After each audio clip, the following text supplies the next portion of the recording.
Die weg van saligheid. Hierdie is basies net die eerste lesing en dit is 'n kort opsomming.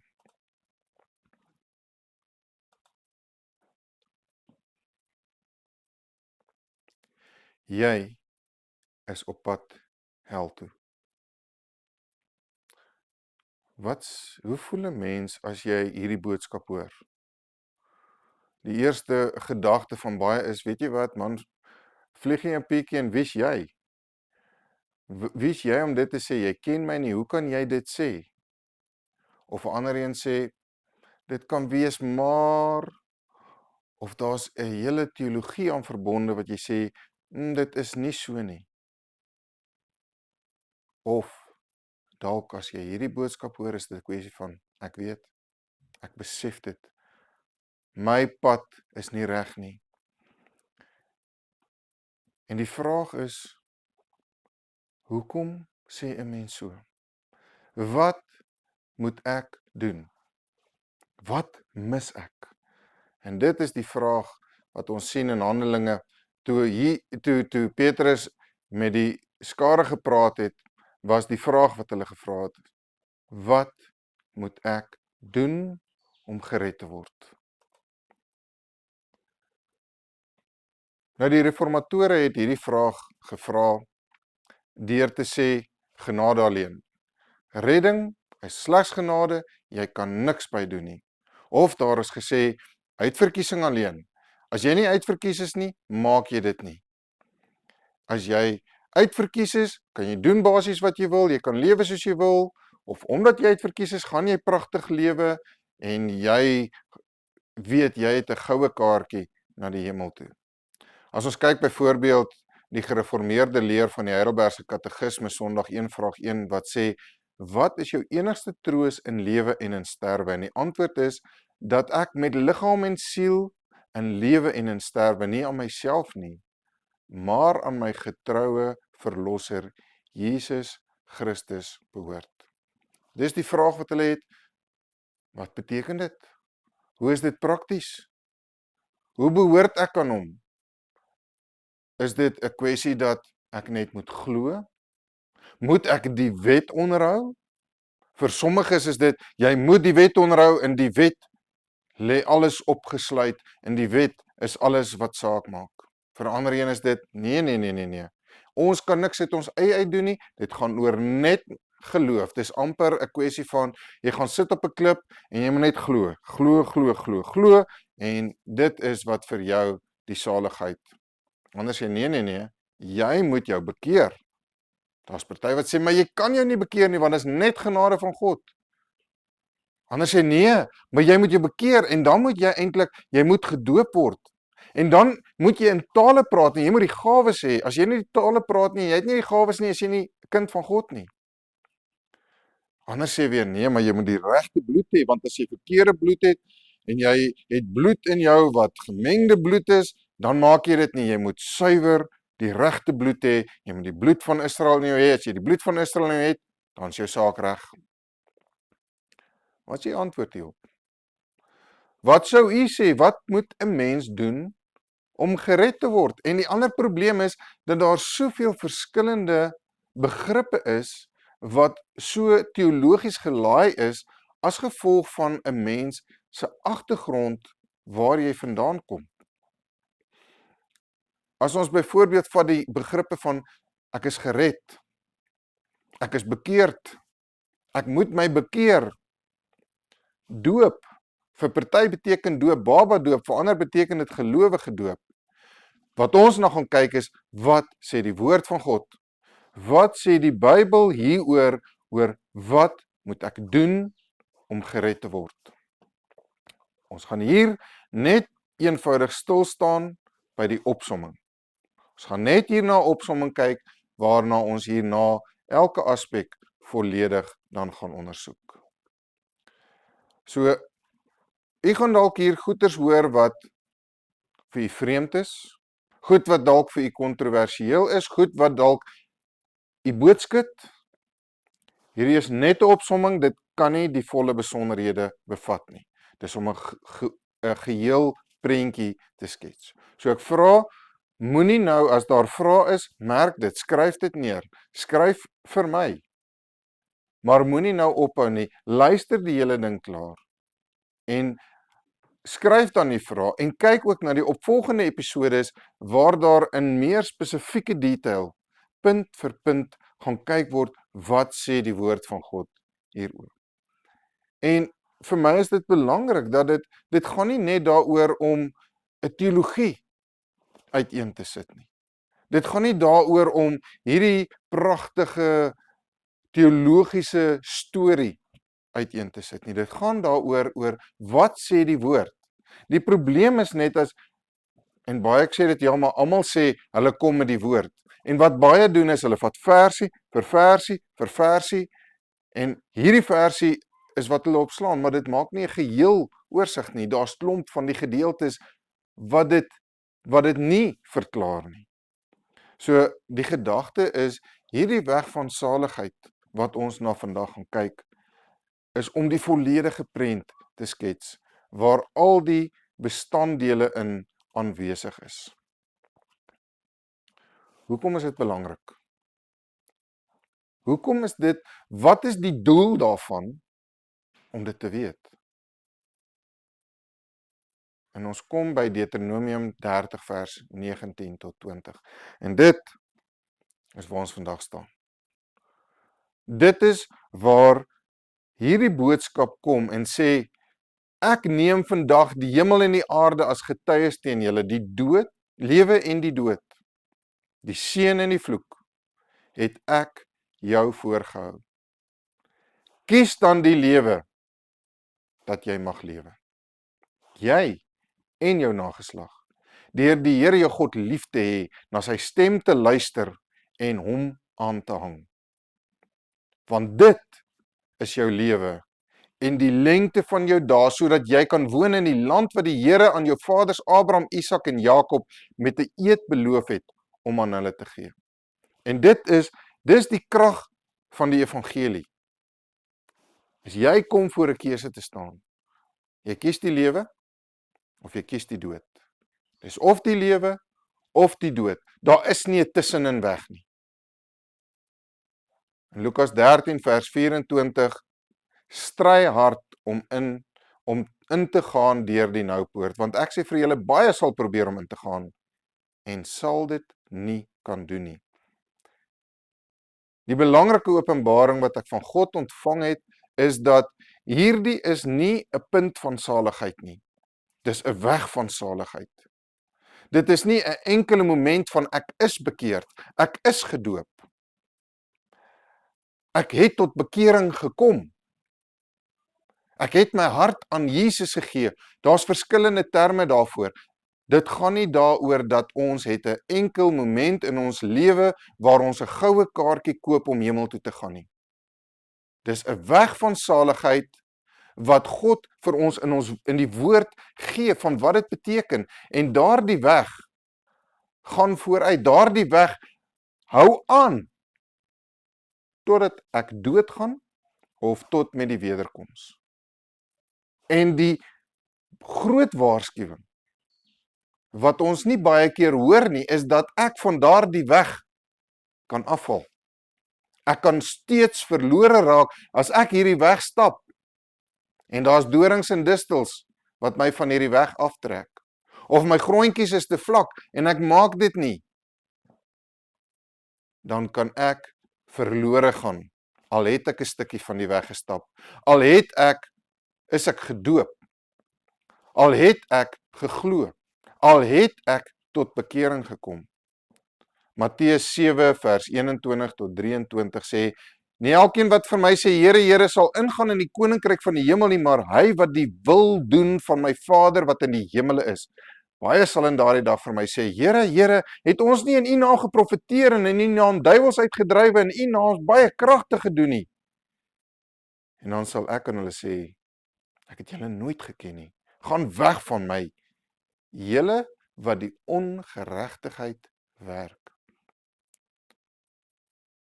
Hierdie is 'n verskriklike belangrike gedeelte om vir my te sê, gaan ondersoek, gaan kyk wat is jou bestanddele. Gaan kyk, wat is dit wat jy glo.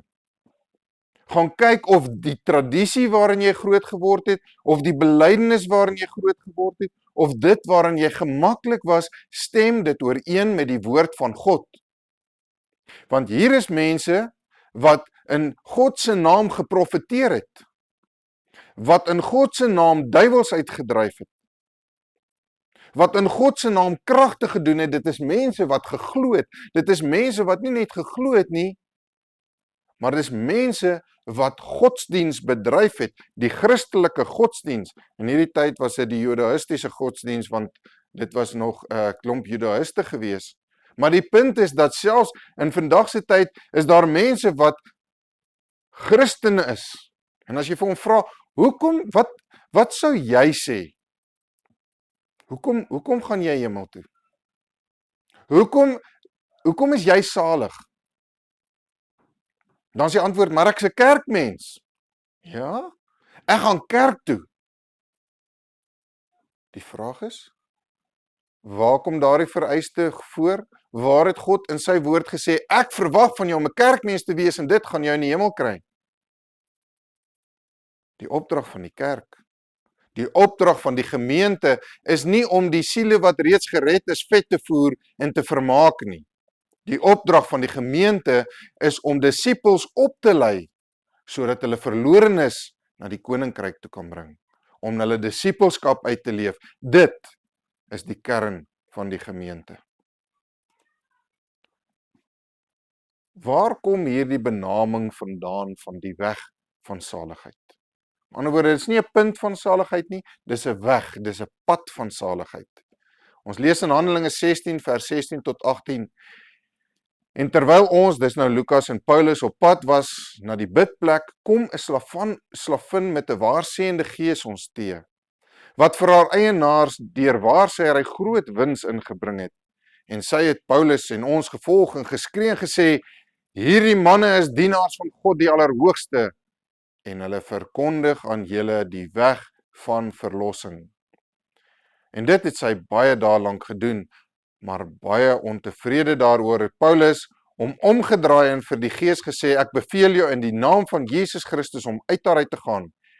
En hy het op dieselfde oomblik uitgegaan. Nou hier sien ons dat hulle praat van die weg van verlossing.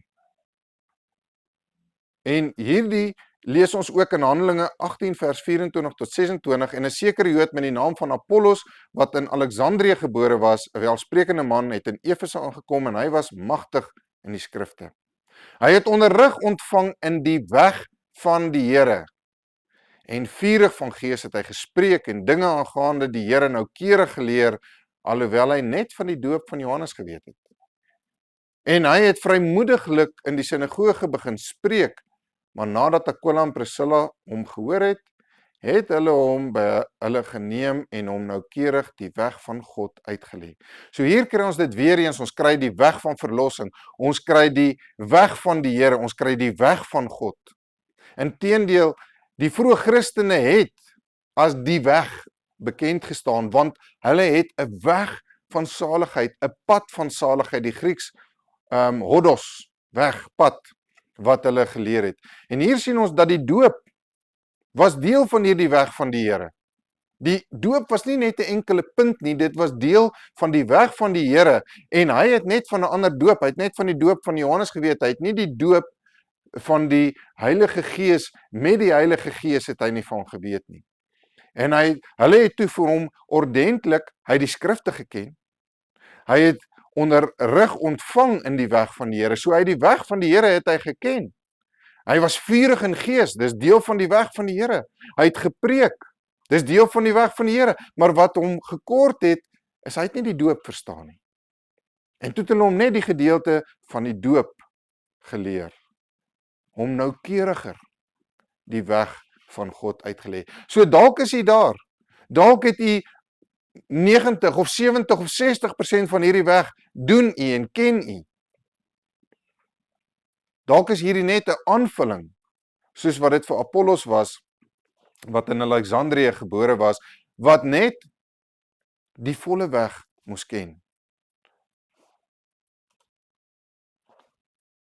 Nou die weg van God, die weg van saligheid, die weg van die Here, lees ons in Efesiërs dat dit begin by die uitverkiesing. En dit begin voor die grondlegging van die aarde af. Die doel hiervan is nie om vir ons te sê, jy is nou uitverkies, nou kan jy maak wat jy wil nie. Die doel waarom ons van die uitverkiesing weet, en die uitverkiesing is die verborgde wil van God, en die rede hoekom dit aan ons geopenbaar is omdat ons moet weet, moenie roem nie. Jy is kind van God, jy is in hande van God, maar dit is nie omdat jy oulik is nie, dit is nie omdat jy tot bekering gekom het nie, dit is nie omdat jy in die geloof wandel nie, dit is nie omdat jy in gehoorsaamheid wandel nie. Al hierdie dinge is vir jou moontlik, omdat God jou van die begin af uitverkies het. Die uitverkiesing maak nie dat jy sommer lekker moetswillig en aspris en net kan doen wat jy wil nie. Inteendeel, dit is om vir jou te sê, jy is in die hande van God. En daar's 'n gedeelte wat ons gaan doen, wat hy aan ons geopenbaar het, van wat is die merktekens wat God in sy pad vir ons plaas. Wat is die roete wat God vir ons plaas? Maar die roete van God se kaart begin voor die grondlegging van die wêreld. Efesiërs wat sê, geseënd is die God en die Vader van ons Here Jesus Christus, wat ons geseën het met alle geestelike seëninge in die hemele in Christus. Soos hy ons in hom uitverkies het voor die grondlegging van die wêreld, om heilig en sonder gebrek voor hom in liefde te wees. Deurdat hy ons voorbeskik het om ons as sy kinders vir homself aan te neem deur Jesus Christus na die welbehae van sy wil tot die lof van die heerlikheid van sy genade, waarmee hy ons begenadig het in die geliefde. So wat sê hierdie gedeelte vir ons? Wanneer het hierdie uitverkiesing plaasgevind? Hierdie uitverkiesing het plaasgevind voor die grondlegging van die wêreld. Voor die grondlegging van die wêreld het God reeds sy kinders uitgekies. En die duidelike boodskap, die Grieks is ex legomai, en dit is om uit te kies. God soek, en hy kies sy kinders uit. God het ons uitgekies. En dan is die volgende is, hy het ons voorbeskik, priorizo is die Grieks, om vooruit te merk, hy het ons geoormerk, hy het ons afgebaken.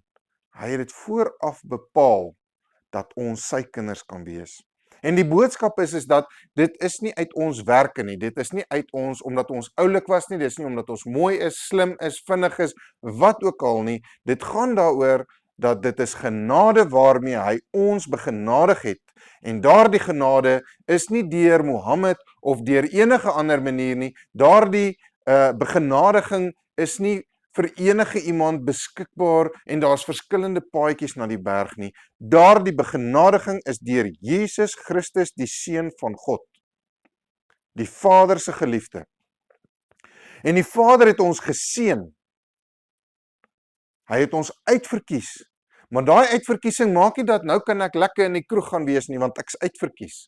Ek kan lekker in bordele gaan rondhang, ek kan lekker pornografie kyk, ek kan lewe soos ek wil, geld kan my hoofrol speel. Die Vader het ons geseën met alle geestelike seëninge in die hemele in Christus. Hoekom? Want hy het ons uitverkies. Hy het ons uitverkies en omdat hy ons as sy kinders uitverkies het, daarom begenadig hy ons met redding. Daarom begenadig hy ons met die seëninge, alle geestelike seëninge wat in die hemele is in Christus. Daar's geen verdienste nie. Daar's niks wat ons aan die uitverkiesing kan doen nie. Ons is uitverkies of nie. Al wat ons kan weet is, ons kan weet of ons uitverkies is of nie. As jy 'n lewe van goddeloosheid lewe, as jy 'n lewe van promiskuïteit, van afval, van veiligheid, van boosheid, van werke in die vlees, as jy dit lewe, en God is nie jou hoogste prioriteit nie, as jy nie die weg van saligheid uitleef nie, dan kan jy weet, jy is nie uitverkies nie.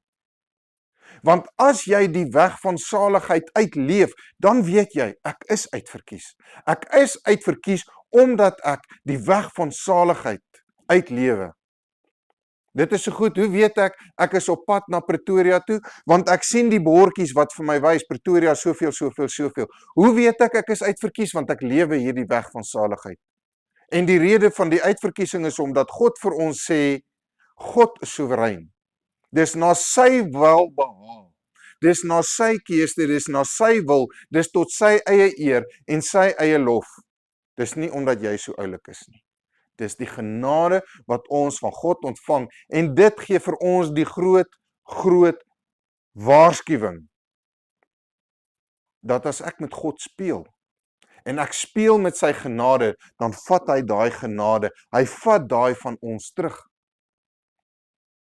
En selfs 'n persoon wat 'n pad gestap het, die uitverkiesings is vir die ware kinders van God en 'n ware kind van God stap die pad van saligheid, die weg van saligheid tot en met die einde. So waartoe is ons uitverkies? Ons is uitverkies om heilig en sonder gebrek voor hom in liefde te lewe. So, as ek dan nie heilig lewe nie, en ek lewe dan gebrekkig, en ek lewe as 'n sondaar, dis een van die goeters wat ons nog sal doen, maar die woord van God noem nêrens die kind van God 'n sondaar nie. Jy was 'n sondaar.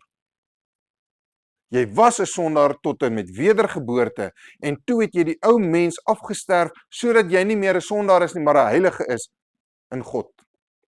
Nêrens praat die woord van God van 'n wedergebore kind van God as 'n sondaar nie. Jy was 'n sondaar, jy is dit nie meer nie. Nou is ons heiliges. Want God het ons uitverkies om heilig, sonder gebrek voor hom in liefde te lewe. En daardie heilig en sonder gebrek, dit is met ander woorde na die lam van God, want die lam van God moes heilig en sonder gebrek as 'n offer voor hom wees. En daardie lam van God, daardie verlosser Jesus Christus, het as die offergawe homself geoffer, vlekkeloos, sonder gebrek, heilig. En daardeur, omdat ons met Christus bekleed, daarom kan ons ook heilig en sonder gebrek wees, want ons is uitverkies om heilig en sonder gebrek vir hom te lewe. So as ek nie heilig en sonder gebrek lewe nie, beteken dit ek is nie uitverkies nie. Of daar's fout met my lewe, ek moet my lewe in plek kry. Want my lewe getuig nie dat ek 'n uitverkore kind van God is nie, want 'n uitverkore kind van God sal heilig en sonder gebrek lewe. En in liefde. As ek nie in liefde vir my hart lewe teenoor mense nie, as ek nie in liefde in my hart lewe teenoor God se skepping nie, as ek nie in liefde teenoor my hart lewe teenoor my naaste nie, dan moet die rooi ligte vir jou aangaan. As ek so wetties is dat ek ander mense veroordeel, daar's 'n verskil tussen veroordeel en vermaan. Ons is geroep, ons is uitverkies voor die grondlegging van die wêreld om sy kinders te wees.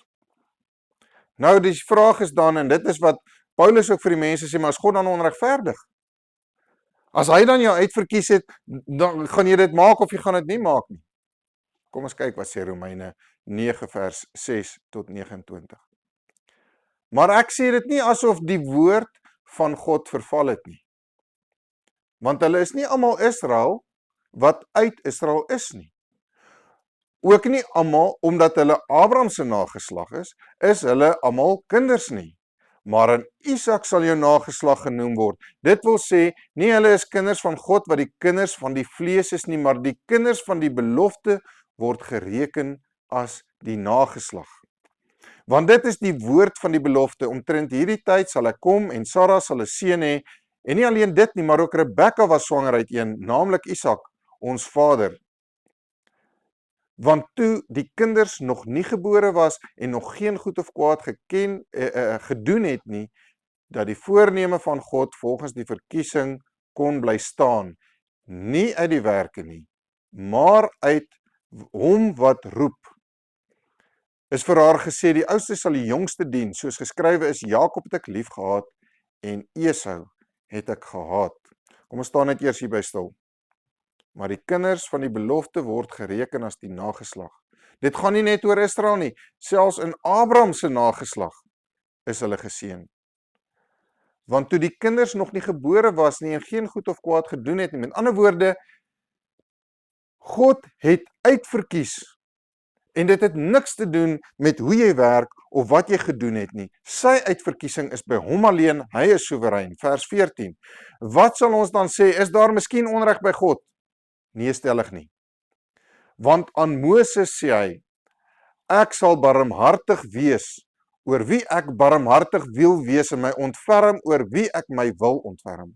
So hang dit dan nie af van die een wat wil of van die een wat loop nie, maar van God wat barmhartig is. Dit gaan oor dat God maak die besluit voor die grondlegging van die wêreld, het hy reeds besluit.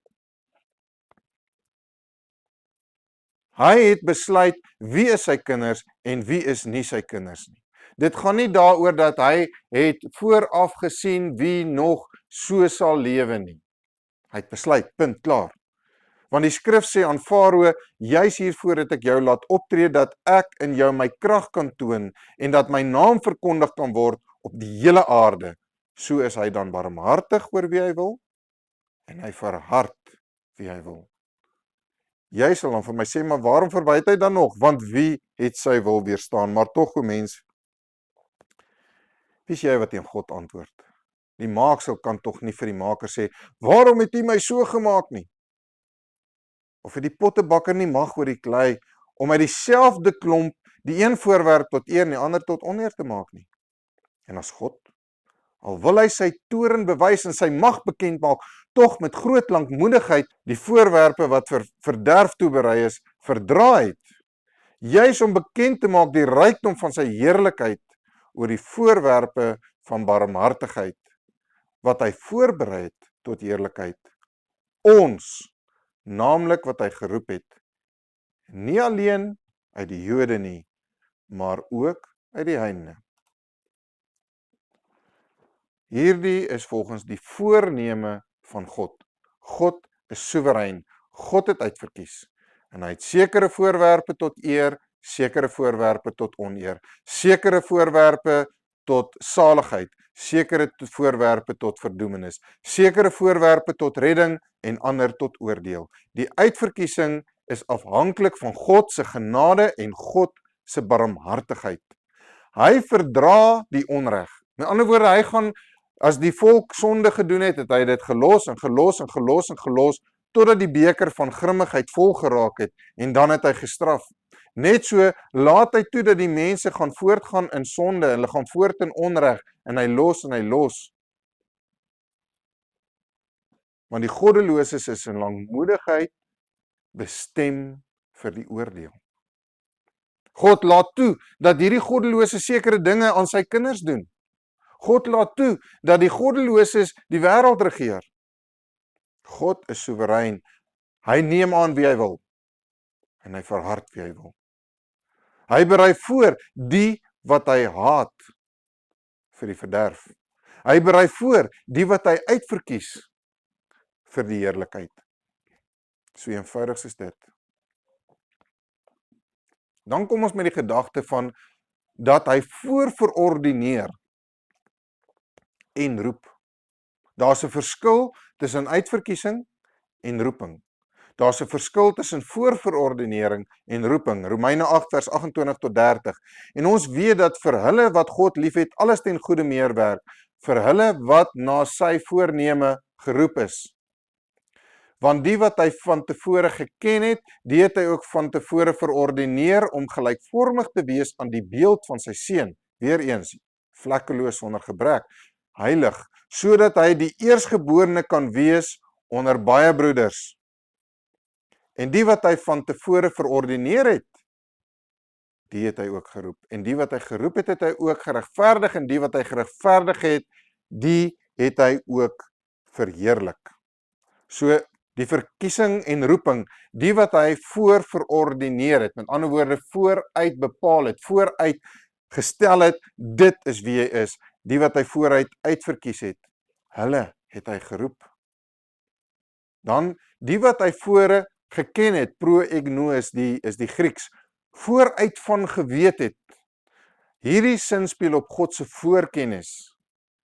En nie dat hulle reeds bestaan het vooraf nie. Dit is om vooraf te bepaal op grond van die voorkennis, en hierdie voorkennis weet ons nie presies wat dit is nie. Maar ons weet dat God se tyd is ewig. God is in 'n ander tyd dimensie as wat ons is. En daarom is dit dat op grond van die wete van God, dit is amper soos hy wat 'n boek geskryf het en 'n boek lees, weet dat daardie is die slegte rolspeler en daardie is die goeie rolspeler en dit is soos dit geskryf is in die boek en dit is hoe dit gebeur volgens God se voorneme. En die wat God dan uitverkies het, het hy dan geroep. Maar dan sien ons ook dat almal wat geroep is nie noodwendig uitverkies nie. En 'n mens kan teen die roeping van God gaan. Matteus 20 vers 1 tot 16. Die eerstes kom toe en dink dat hulle meer sal ontvang en hulle het ook elkeen 'n penning ontvang. En toe hulle dit ontvang, murmureer hulle by die huisheer. Dit gaan nou oor hierdie ene het vroeg begin en daai ene het bietjie later begin, die ander het laat gewerk en toe hulle betaal word, toe kry almal dieselfde. Toe sê hulle nee. Toe hulle dit ontvang en die geld ontvang, murmureer hulle by die huisheer en sê die laastes het 1 uur gewerk en nie het hulle gelyk op behandel met ons wat die las van die dag en die hitte gedra het. Maar hy antwoord en sê vir hulle, vriend, ek doen jou geen onreg aan nie. Het jy nie met my ooreengekom vir 'n penning nie? Neem dan wat jou is en gaan heen. Ek wil aan hierdie laaste een gee, net soos aan jou. Of staan dit my nie vry om met my eie goed te maak wat ek wil nie? Of is jou oog verkeerd omdat ek goed is? So sal die wat laaste is eerste wees en die wat eerste is laaste. En luister nou, want baie is geroep, maar min is uitverkies. Met ander woorde, die wat hy voorheen verordineer het, wat hy uitgekies het, hy het hulle geroep. Maar nie almal wat hy roep is uitgekies of voorverordineer nie. Met ander woorde, almal wat hy uitverkies en voorverordineer het, hulle het hy geroep. Maar nie almal wat geroep is uitverkies of voorverordineer nie. Met ander woorde, daar word 'n hele klomp groep uitgekies, geroep, maar net die boonste laag is uitverkies. Wat is die uitverkiesing en roeping dan saam? Uitverkiesing is roeping wat effek het. Met ander woorde, as jy uitverkies is en jy word geroep, gaan jy hoor. As jy nie uitverkies is nie, kan jy geroep word, maar dan gaan nie effek wees nie. Jy gaan nie op die roeping van God ag gee nie. Roeping is dus word aangeneem of nie. Jy maak 'n keuse. Jy maak 'n keuse om God se roeping aan te neem of nie. God se roeping kan weerstaan word en dit is die mense wat nie uitverkies is nie. Of God se roeping kan gehoor word en aandag gegee word en dit is deur die wat uitverkies is. Saam met die roeping, God roep op verskillende maniere. God roep op deur 'n wonderwerk wat plaasvind, iemand wat siek word, iemand wat uit die dood uit opstaan, iemand wat van demone bevry word, 'n gebeurtenis wat in jou plaasvind, wat God jou uit verskriklike omstandighede red, of waar God jou in verskriklike omstandighede toelaat dat jy daarin gaan voortleef, of wat hy jou toelaat dat jy in jou eie dwaasheid bly wandel, of dat hy toelaat dat jy in die bose oorgelaat word, sodat jy moet leer, sodat jy verstaan, hierdie gemors waarin ek is, bring ek oor myself, en ek wil nie wees nie, maar dan kom die evangelie en sê, maar luister, hier is 'n verband tussen hierdie roeping, hier is 'n verband tussen die omstandighede, God roep deur die omstandighede, maar ook deur die woord. As daar net omstandighede is, maar ons verstaan nie dat hierdie omstandighede is gekoppel aan die evangelie, aan die woord van God nie, dan maak dit nie vir ons sin nie. So die evangelie moet gehoor word. Daar moet 'n verband wees tussen my omstandighede en die evangelie en partykeer roep God eenvoudig deur die woord. Hy roep eenvoudig deur die evangelie. Hy kan deur ander maniere roep, maar die evangelie moet daar wees sodat die persoon kan hoor. Efesiërs wat sê in vers 7 tot 14, En hom het ons die verlossing deur sy bloed, die vergifnis van die misdade na die rykdom van sy genade,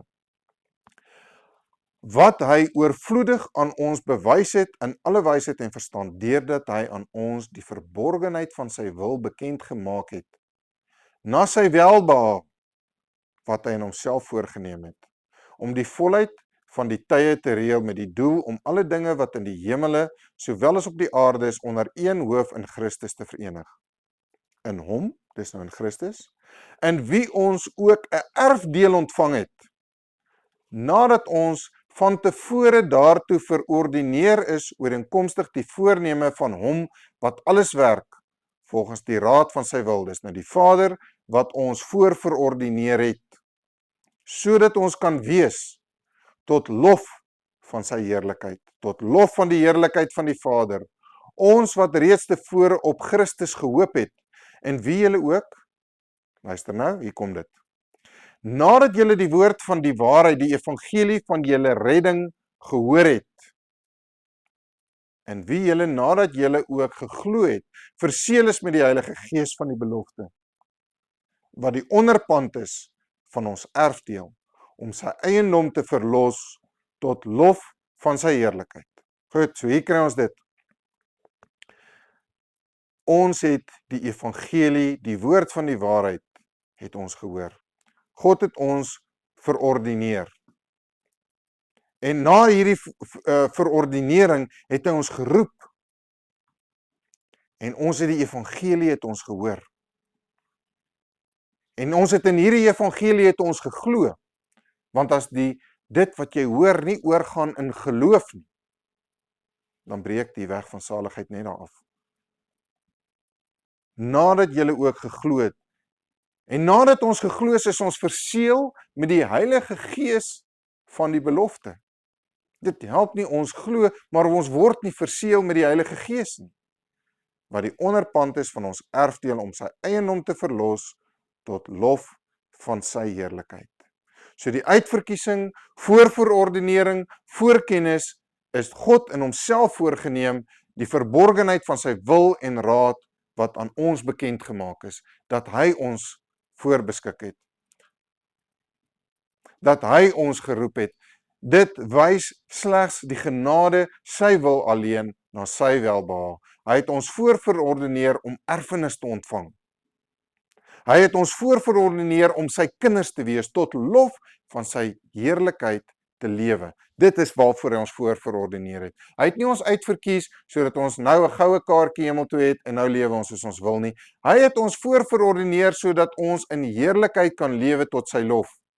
So wat is die volgende stap? Ons hoor die woord van die waarheid. Ons hoor die evangelie van redding. Wat doen die evangelie? Die evangelie, wat beteken goeie boodskap, red ons van ons ou mens, red ons van ons sondige natuur, red ons van die sonde wat ons afskei, die sonde wat ons veroordeel, die sonde wat maak dat ons verlore gaan. God is regverdig. En omdat God regverdig is, daarom straf hy die sonde met ewige veroordeling. Daarom is die sonde op Christus geneem, omdat hy regverdig is. En dit is wat ons moet glo. En as ons geglo is, word ons verseël met die Heilige Gees, die Gees van die belofte, wat die onderpand is, hy is die deposito van ons erfdeel. Ons weet dat ons die erfdeel besit, want ons het reeds die deposito ontvang, as verloste eiendom, wat tot lof van God lewe. So as ek nie tot lof van God lewe nie, ek lewe nie in volle heiligheid en geregtigheid nie, dan moet ek begin bekommerd wees. Want dan beteken dit iewers is daar fout. Iewers het ek nie hierdie deposito ontvang nie, want as die deposito in my lewe, sal ek lewe voluit vir God. Ek sal lewe wat God my hoogste prioriteit is. Ek sal lewe in vrees en in bewing dat ek iewers droog maak. Kom ons kyk na die boublokke van die pad van saligheid.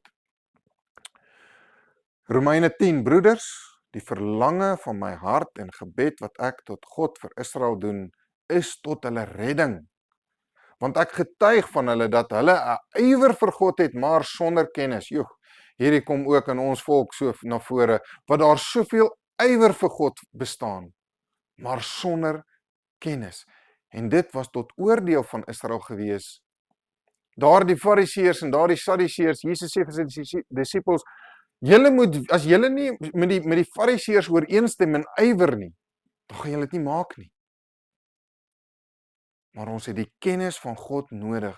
Want omdat hulle die geregtigheid van God nie ken nie en hulle eie geregtigheid probeer, het hulle hul aan die geregtigheid van God nie onderwerp nie. Hulle het in die wet probeer lewe, hulle het die wet gesien as hulle weg tot saligheid, in plaas daarvan om God te sien as hulle weg tot saligheid, om te sien dat my redding lê by God, my redding lê in die genade van God. Ek doen nie die wet omdat ek die wet wil onderhou, omdat ek die wet wil onderhou tot redding nie. Ek doen die wet omdat ek God liefhet. My hart is besny. Dit help nie ek is in die vlees besny, maar my hart is nie besny nie. Dit gaan oor dat ek God se wet onderhou. Gaan kyk wat sê die Ou Testament. Die Ou Testament praat van die wet onderhou en na sy stem luister. Dit is, met ander woorde, dit gaan nie net oor die letterlike onderhouding van die wet nie, en dit is wat Jesus teen die disippels gehad het. Selfs voor die kruisiging van Jesus, waar dit die Ou Testament was, waar die wet die tugmeester was, het hulle gelewe en gesê, maar ons onderhou die wet. Jesus het gesê, maar julle wet en julle oorlewinge van die ou mense, julle tradisie van hoe om die wet te onderhou, en die feit dat julle fokus op die wet, maak dat julle die wet van God kragteloos maak. Want julle dink dat die saligheid is in die wet. Die saligheid is nie in die wet nie, die saligheid is in God. En ons wat in die Nuwe Testament lewe, nog soveel te meer. Die geregtigheid is nie uit onsself nie, dis 'n genade van God. Dit is 'n Heilige Gees wat ons werk, maar ons het 'n verantwoordelikheid. Want Christus is die einde van die wet tot geregtigheid vir elkeen wat glo. Jy kan nie onder die wet lewe en sê, maar Christus is my geregtigheid nie, want Christus is die einde van die wet tot geregtigheid vir elkeen wat glo. Want Moses beskryf die geregtigheid wat uit die wet is, die mens wat hierdie dinge doen, sal daardeur lewe. Maar die geregtigheid wat uit die geloof is, sê dit, moenie in jou hart sê, wie sal in die hemel opvaar, naamlik om Christus af te bring, of wie sal in die afgrond neerdal, naamlik om Christus uit die dode op te bring nie. Maar wat sê dit? Wat sê die woord? Wat sê Romeine 10? Sê, luister mooi, hier is 'n verandering, jy kan nie in die wet lewe nie, ons is in 'n Nuwe Testament. Jy kan nie verwag dat die geregtigheid in die wet is nie, ons is in 'n Nuwe Testament. Wat sê die woord? Naby jou is die woord, in jou mond en in jou hart. Dit is die woord van die geloof wat ons verkondig. Hier het ons geloof. Geloof is die fundament. Sonder geloof is daar niks. Geloof is die basis van die weg van saligheid. Maar dis nie die enigste boublok van die weg van die saligheid nie. Geloof is sonder geloof beteken dit niks nie. Dit help nie dat ek, hoe gaan jy bekeer as jy nie glo nie? Dan is jou bekering nietig. Wat help jou doop? As jy nie glo nie. As jy gedoop word en jy glo nie, dan al wat gebeur is jy word nat. As jy hande opgelê word en jy glo nie, al wat gebeur is iemand lê die hande op en dit is geen effek nie. Hoe kan jy heiligmaking in jou lewe hê, jou disippelskap uitleef sonder geloof? Daarom is geloof die boublok. Geloof is daardie petrol in jou voertuig wat maak dat die voertuig beweeg. Nou kyk ons, dit is die woord van die geloof wat ons verkondig. As jy met jou mond die Here Jesus bely en met jou hart glo dat God hom uit die dode opgewek het, sal jy gered word. Want met ons hart glo ons tot geregtigheid en met die mond bely ons tot redding. Hier het ons reeds, dit is nie net geloof nie. As ek nie met die mond bely nie, dan mis ek 'n gedeelte van my redding. As ek nie bereid is om die evangelie te verkondig nie, trek ek nie my skoene aan vir wat deel is van my daaglikse wapenrusting nie. Want met die hart glo ons en met die mond bely ons. Belyding en glo is volgens hierdie gedeelte deel van my redding. So as ek net gaan sit en ek sit elke Sondag en ek is 'n fantastiese kerkganger en ek gaan sit en ek glo en ek bely nooit nie. Is jy gered? Wat sê hierdie gedeelte? Wat sê hierdie gedeelte? Romeine 10 vers 11, kom ons gaan daaraan, want die skrif sê elkeen wat in hom glo sal nie beskaamd word nie. Geloof is die basis. Want daar is geen onderskeid tussen Jood en Griek nie. Dit gaan nie oor jou bloed nie. Jou bloed maak nie of jy gered word of nie.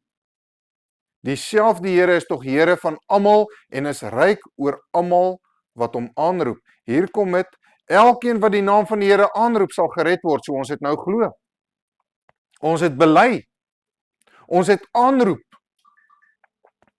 Ons moet die Here aanroep. Ons moet die Here bely en ons moet in die Here glo. Hoe kan hulle wat hom dan aanroep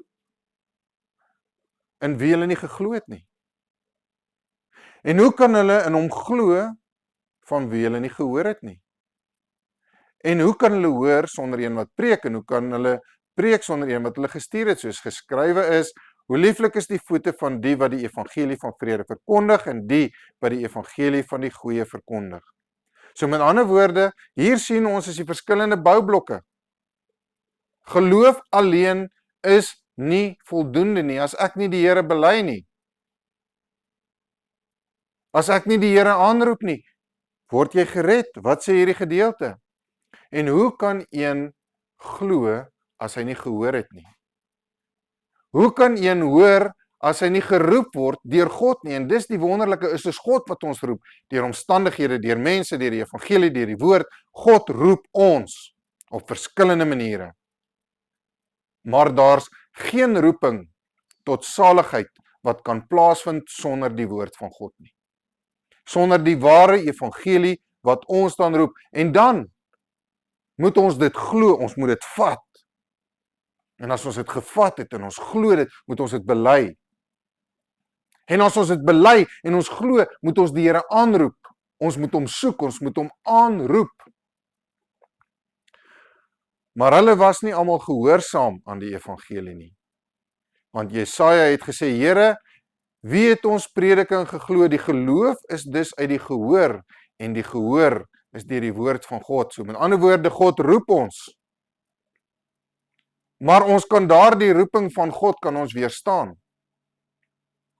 Ons kan daardie roeping van God kan ons teëgaan en ons kan sê ons gaan nie hoor nie. Ons druk ons ore toe. God roep, maar ons wil nie luister nie. En ons het gehoor. En dis waar die prediking inkom. Ons moet die prediking hoor. Want die prediking sê vir ons waaroor dit gaan. Die prediking vertel vir ons van Christus. Die prediking vertel vir ons, hoe kan ek gered word? Dit is die goeie boodskap. Die prediking vertel vir ons, of jy 'n Jood is en of jy 'n Griek is, of jy 'n man is en of jy 'n vrou is, of jy ryk is of jy arm is, maak nie saak wie jy is nie. Die geloof is beskikbaar, die saligheid is beskikbaar vir jou as 'n individu. Dit maak nie saak hoe sleg jy was nie, die vraag is, wat doen jy nou? Die geloof is dus uit die gehoor. En die gehoor is uit die woord van God. Ons word geroep en dan moet ons hoor en ons moet luister. En dan moet ons glo. En daardie glo is wat ons gehoorsaam is, maar nie hulle was nie almal gehoorsaam aan die evangelie nie. Met ander woorde, jy het dit gehoor. Jy kon die evangelie gehoor het. Ek sit in die kerk, ek hoor elke Sondag die evangelie, maar as ek nie gehoorsaam daaraan is nie, dan het ek gehoor, maar ek luister nie. As ek vir my kind sê, tel op hierdie speelgoed, dan hoor hy my, maar hy luister nie. Luister veronderstel dat daar 'n aksie is om te doen wat ek gehoor het. En net so as ons nie die evangelie doen wat ons gehoor het nie, is ons ongehoorsaam. Met ander woorde, jy kan die roeping van God weerstaan. Jy kan hoor, maar nie luister nie. Jy kan die hoor weerstaan. Jy kan selfs weier om te hoor. Jy kan weier om te luister. En as jy selfs geluister het, kan jy nog steeds weier om gehoorsaam te wees aan die weg van saligheid.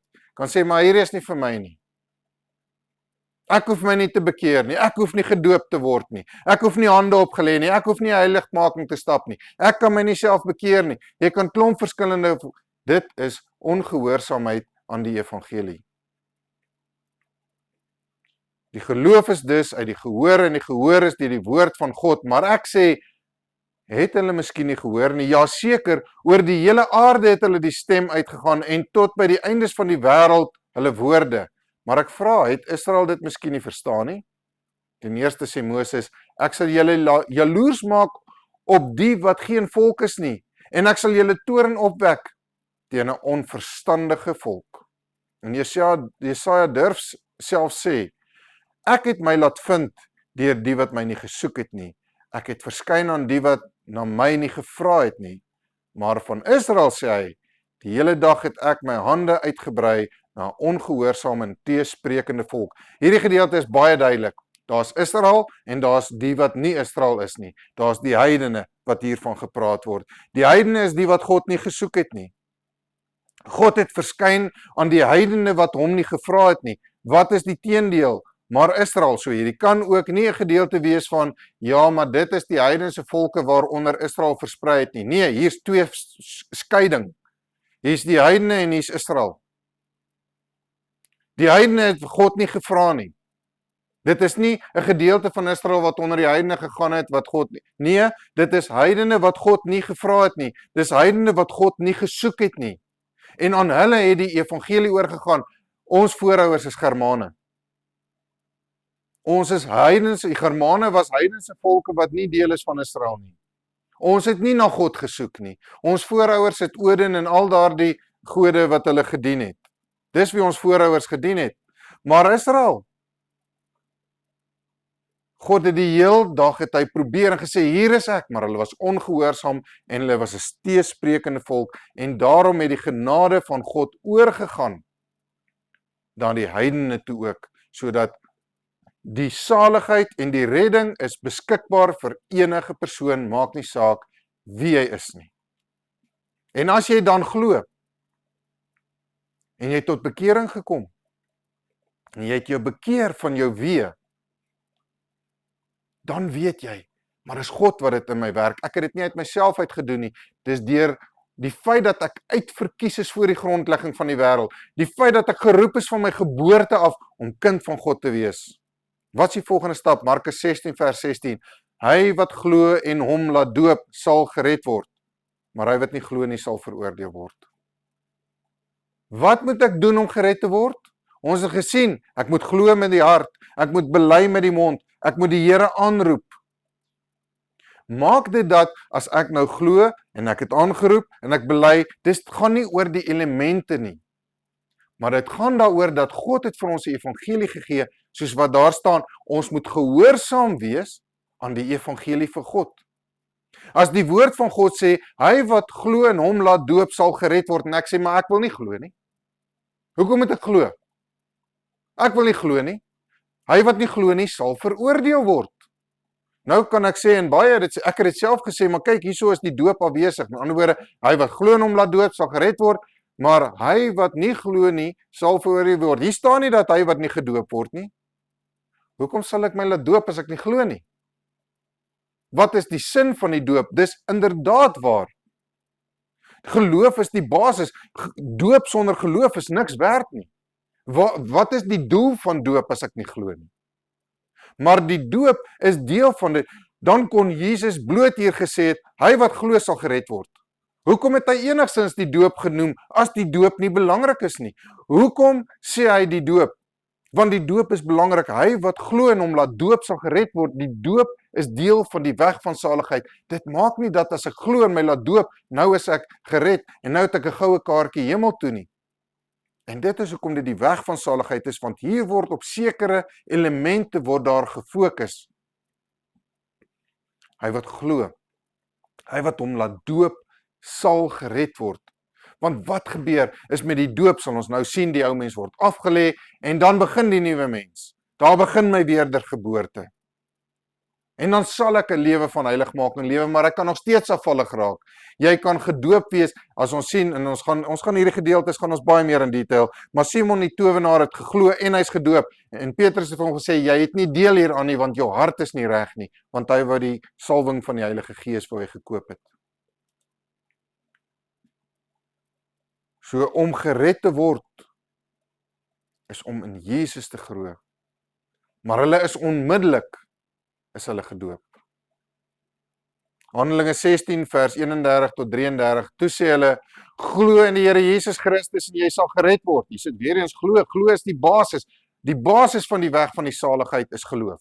Sonder geloof beteken niks. Dit is soos Naaman. Naaman is in die Jordaan, het hy hom gaan was, en hy het die opdrag gekry, gaan was jy in die Jordaan, hy het hom 7 maal in die Jordaan gewas, en hy is gereinig van sy melaatsheid. Nou, hoeveel mense het deur die Jordaan gegaan, wat dalk melaats was, hulle het nie gereinig nie, hoekom? Want dis nie die opdrag wat hulle ontvang het nie. Hier gee God die opdrag, hy sê, bekeer jou, glo, laat jou doop. Handelinge 16 vers 31 tot 33, toe sê hulle, glo in die Here Jesus Christus en jy sal gered word, jy en jou huisgesin. En hulle het aan hom die woord van die Here verkondig en aan almal wat in sy huis was. En in dieselfde uur van die nag het hy hulle geneem en hulle wonde gewas en hy is onmiddellik gedoop, hy en al sy mense. Nou ja, ek gaan nie op hierdie stadium in ten opsigte van die baba doop, of die kinderdoop, of die kleuterdoop. Ek wil dit sê, by hierdie gedeelte gaan dit daaroor dat hierdie mense het geglo. Hulle het aangeneem wat vir hulle verkondig is. Maar die belangrikheid hiervan is hierdie ouens is nie, ja goed, nou hoor ons nou so bietjie en weet jy wat, ek het nie doop nodig nie. Doop is nie vir my belangrik nie. Die doop en die bekering en die geloof het hand aan hand gegaan. As die doop nie nodig is nie, hoekom kom dit telkens na vore? Jesus sê pertinent wat hy sê, hy wat glo en hom laat doop sal gered word. As die doop dan irrelevant is en die doop beteken niks nie en die doop is slegs 'n simboliek, hoekom is dit so belangrik?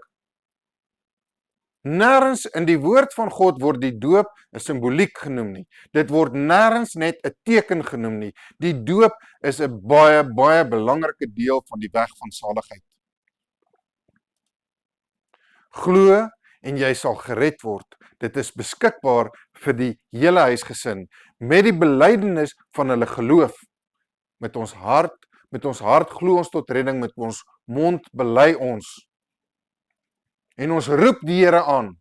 En wanneer ons hom aanroep met die belydenis van 'n geloof, is hulle onmiddellik opgevolg met die doop. Die belydenis, die glo, die bekering en die doop en die handoplegging het hand aan hand geloop. Handelinge 2 vers 33 tot 41, nadat hy dan deur die regterhand van God verhoog is, dit is nou Jesus, en van die Vader die belofte van die Heilige Gees ontvang het, het hy dit uitgestort, wat julle nou sien en hoor. Want Dawid het nie in die hemel opgevaar, maar hy self sê, die Here het gespreek tot my Here, sit aan my regterhand, totdat ek u vyand gemaak het, 'n voetbank van die voete. Laat dan die hele huis van Israel sekerlik weet dat God hom Here en Christus gemaak het. Hierdie Jesus wat julle gekruisig het, dis nou vir die Jode en die Israeliete wat dit verkondig het. En toe hulle dit hoor, is hulle diep in die hart getref.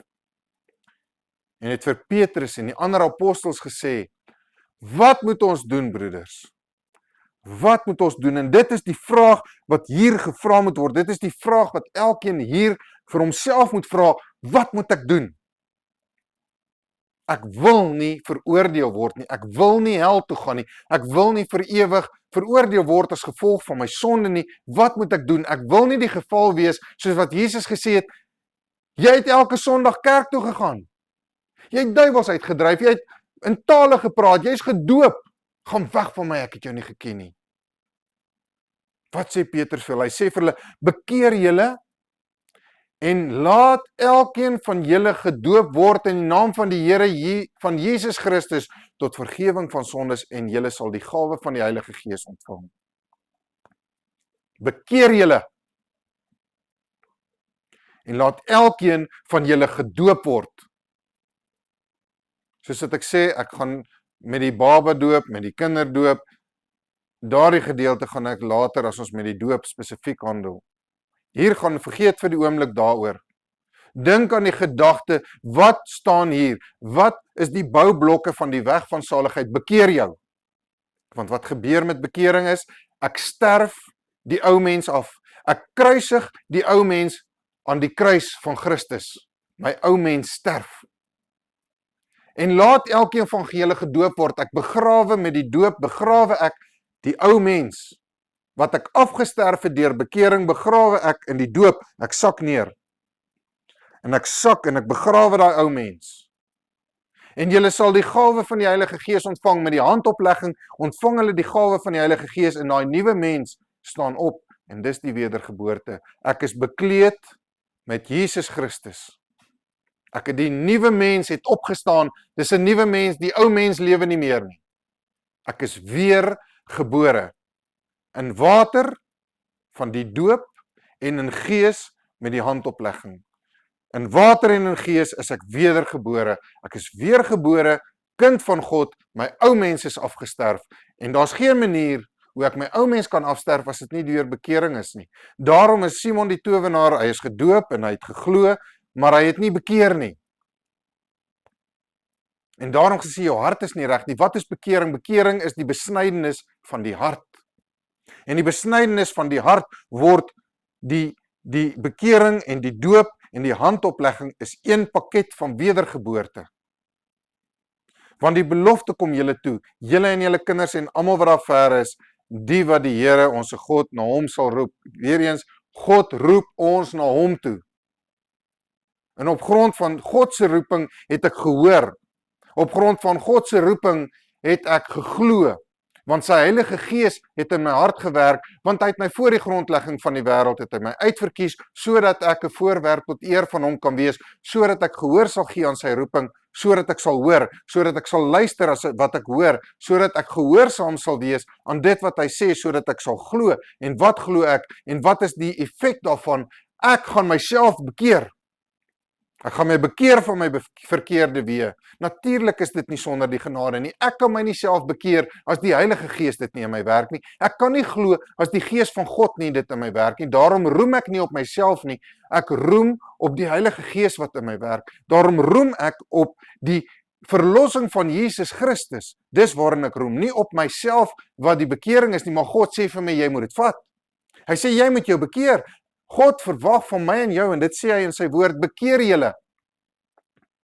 Hier staan nie, die Heilige Gees sal julle bekeer nie, hy sê, julle moet julle bekeer. Jy het die verantwoordelikheid om op te tree en oorkomstig die gehoorsaamheid aan God. Dis jou verantwoordelikheid. Moenie daarop roem nie, want dis as gevolg van die uitverkiesing dat jy dit kan regkry. Moenie daarop roem nie, dis as gevolg van die Heilige Gees wat in jou werk, sodat jy kan glo. Maar as jou verantwoordelikheid, want as jy nie jou bekeer nie, gaan jy dit nie maak nie. As jy nie jou bekeer nie, as jy jou nie laat doop nie, as jy nie die handoplegging ontvang nie, is jy ongehoorsaam aan die weg van saligheid. Die wat toe sy woord met blydskap aangeneem het, is gedoop. So bekeer en doop is 'n pakket. En hierdie totale weg van saligheid is sinloos sonder geloof. Geloof is die basis daarvan, maar geloof is nie al nie. Want hier kry ons die opdrag, bekeer jou en laat jou doop. Dit is wat hierdie gedeelte baie duidelik sê, dis 'n opdrag. Nou kan ek nie sê, maar ek gaan my nie laat bekeer nie. Ek gaan my nie laat doop nie. Niks met my uit te waai nie. Of doop is in elk geval net 'n teken. Dis die opdrag hier. Sê, wat moet ons doen? Wat moet ons doen om gered te word? Wat moet ek doen om die ewige lewe te beerwe? Bekeer jou en laat jou doop. En ontvang die Heilige Gees deur handoplegging. En daar is op daardie dag omtrent 3000 siele toegebring. Tot die geloof, tot die koninkryk. Die siele wat toegebring is. So as ons dan kyk, hulle het gehoor. En hulle het verstaan, want hulle is diep in die hart getref. Maar hulle het nie daar gestaan nie, hulle het ook geluister. Hulle het gevra, wat moet ons doen? En hulle het die antwoord en hulle die woord met blydskap geneem en hulle is gedoop. Met ander woorde, daar's effek gaan gee aan wat hulle gehoor het. Hulle het geluister en hulle het dit gedoen. Wat was die opdrag? Bekeer julle. En laat elkeen van julle gedoop word. Hoe? In die naam van Jesus Christus. Nie in die naam van die Vader, die Seun en die Heilige Gees nie. In die naam van Jesus Christus. En wat was die effek? Jou sonde word vergewe. Want wat is die sonde? God is die regter. God oordeel. En wat hy sê is, daarso is wat ek van jou verwag. En wat is dit? As ek ongehoorsaam is aan God, doen ek nie wat hy verwag nie.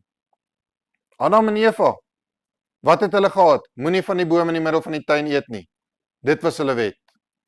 En hulle het oortree, en as gevolg daarvan was daar konsekwensies. En nou is die konsekwensies, as jy ongehoorsaam is aan God, is dit sonde. En as jy sonde doen, verdien jy die ewige lewe. En wat is hierdie wat met bekering en doop plaasvind? Dit is daar die breking van die ou mens. Dis die afsterwe van die ou mens, die begrafnis van die ou mens en die bekleding van Jesus Christus en die opstanding van die nuwe mens as wedergebore. Die ontvangs van die gawe van die Heilige Gees bewys dat ons deur God geroep is. Dis die belofte waaroor geprofeteer is en dis vir almal beskikbaar, vir nou tot in die nageslag, vir Jood sowel as vir Griek, vir Israel sowel as vir die heidene, vir man, vir vrou, vir slaaf, vir vryman, vir rykman, vir armman, dit maak nie saak wie jy is nie. Die Heilige Gees en die genade is beskikbaar vir elke persoon. Maar dan moet ons dit vat. Ons moet dit aanneem. Maar die doop is slegs die begin van die nuwe lewe. Romeine 6, wat sal ons dan sê? Sal ons dan in die sonde bly dat die genade kan meer word? In ander woorde, ek is nou uitverkies, kan ek maar nou in sonde lewe? Ek het geglo, kan ek nou maar in sonde lewe? Ek gaan sit elke Sondag in die kerk, is ek nou gered? Kan ek nou maar net eenvoudig in sonde bly lewe en lewe, want as hoe groter my sonde is, hoe groter sal die genade van God word? Nee, stellig nie. Hoekom nie? Ons wat die sonde afgesterf het, hoe kan ons nog daarin lewe? Weereens kom ons by die punt as ek sê, maar ek is 'n sondaar. Ons is nie meer sondaars nie, ons het die sonde afgesterf. Ons lewe nie meer in die sonde nie. Of weet julle nie dat ons almal wat in Christus Jesus gedoop is, in sy dood gedoop is nie? Ons is dus saam met hom begrawe deur die doop in die dood, sodat net soos Christus uit die dode opgewek is deur die heerlikheid van die Vader, ons ook so in 'n nuwe lewe kan wandel. Met ander woorde, ons hoor die woord. En ons neem dit aan en ons kom tot bekering. Wat beteken dit? Dit beteken, ek gee myself aan God oor. Ek sê, Hemelse Vader, hier is ek. Hierdie ou mens, ek sterf dit af. Ek kom tot God, ek kom tot bekering, ek sê, hier is die punt, hier stop ek. Ek is klaar met drank, ek is klaar met sigarette, ek is klaar met pornografie, ek is klaar met buiteegtelike verhoudings, ek is klaar met geld wat my God is, ek is klaar met my volk wat my God is, ek is klaar met my sport wat my God is, ek is klaar met hierdie dwelms, ek is klaar met al hierdie vroue, ek is klaar met al hierdie mans, ek is klaar daarmee om te rebelleer teen God. Ek is moeg beklei teen God. Ek is klaar daarmee om saam met die wêreld te wil gaan. Daar is 'n nuwe prioriteit in my lewe. Ek sterwe hierdie ou mens af. En my prioriteite verander van nou af radikaal. En hierdie sonde in my lewe is weg. Ek weier om dit weer verder te doen, want ek glo. En ek vat hierdie vas, ek kom tot bekering en ek laat my doop, ek sterf hierdie ou mens af, ek kruisig hierdie ou mens van my aan die kruis van Jesus Christus en ek kan dit doen, want Jesus het dit gedoen. En sy gees bly in my sodat ek dit kan doen. En nou sterf ek hierdie ou mens af. Doop alleen. Mense sê, ja, maar as jy gelowig gedoop, dit gaan nie oor gelowig gedoop nie. Dit gaan oor, het jy jou bekeer? Het jy die weg van saligheid gevolg? Want as jy jou net gelowig laat doop, ek gaan na 'n Pinksterkerk toe wat my gelowig doop en nou is ek gedoop en ek is by een of ander kerk. Die vraag is, het daar bekering saam mee gepaard gegaan? Want al wat jy doen is, as jy gedoop word, maar jy het nie tot bekering gekom nie, jy het nie die ou mens afgesterf nie, al wat jy doen, is jy maak daai ou mens nat. Die ou mens word net nat. Want wat begrawe jy? Jy kan nie 'n lewendige ding gaan begrawe nie, jy moet die ou mens afsterf deur bekering. En dan is dit deur die doop wat jy dit gaan begrawe. En soos Christus uit die dode opgewek is, word ons staan in daardie dood op en ons word die hande opgelê en ons ontvang die Heilige Gees. En net soos wat die Gees van die Vader Jesus uit die dode opgewek het deur die heerlikheid van die Vader, so word ons as nuwe mense opgewek uit die dood tot heerlikheid van die Vader. Want as ons met hom saam gegroei het deur die gelykvormigheid aan sy dood, deur die bekering het ek hierdie ou mens afgesterf, ek is gelykvormig aan Jesus in sy dood, ek het die ou mens gekruisig, sal ons dit tog ook wees deur die aan sy opstanding. Soos wat die Heilige Gees, Jesus, die Gees van die Vader, Jesus uit die dood uit opgewek het, so word ons dan 'n nuwe mens opgewek, aangesien ons dit weet, dat ons ou mens saam gekruisig is. Ons ou mens is dood, deur die bekering kruisig ons daai ou mens vas, sodat die liggaam van die sonde tot niet gemaak sou word en ons nie meer die sonde sou dien. Hier is 'n baie belangrike ding. En dit is dat die sonde heers oor my. Die sonde, ek is 'n dienskneg van die sonde. Ek stry teen hierdie sondige ou mens in my. En hierdie ou sondige mens blok die insig van God, blok die Gees van God. Hierdie ou mens maak dat ek nie die volle insig in God kan hê nie. So wat gebeur? Is daar's 'n volle oorgawe wat plaasvind. Hierdie ou mens word gekruisig. En met die kruisiging van die ou mens breek ek daardie knegskap. Ek is nie meer 'n slaaf van die sonde nie. Ek is nie meer gehoorsaam aan die ou mens en aan die sonde nie. Want hy wat gesterf het, is geregverdig van die sonde. Daai ou mens is afgesterf. Daardie sondige slaafskap van die sonde is gesterf, dit is vasgeslaan aan die kruis. Aangesien ons dit weet dat ons ou mens saam gekruisig is, sodat die liggaam van die sonde tot niet gemaak sou word en ons nie meer die sonde sou dien nie. Want hy wat gesterf het, is geregverdig van die sonde. As ons dan saam met Christus gesterf het, deur bekering sterf ek die sonde af. En dit gaan nog 'n stap verder, deur die doop gaan begrawe ek daardie ou mens. So dis bekering en doop. Die bekering is die afsterwe van die ou mens. Die doop is die begrafnis van daardie ou mens, om seker te maak, hy's dood. Hy bly daar. Ons maak vir hom toe.